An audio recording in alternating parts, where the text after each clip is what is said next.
உன் பார்வையில் பைத்தியமானேன், உன் வார்த்தையில் வாக்கியமானேன், உன் வெட்கத்தை வேடிக்கை பார்த்தேன் மயங்கினேன்.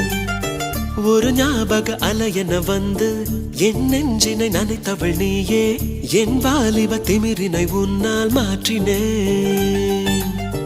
பெண்ணாக இருந்தவள் உன்னை நான் இன்று காதலி செய்தேன். உன்னோட அறிமுகத்தாலே நான் உன்னில் மறைமுகமானேன். நரம்பெல்லாம் இசை மீட்ட குதித்தேன் நானே.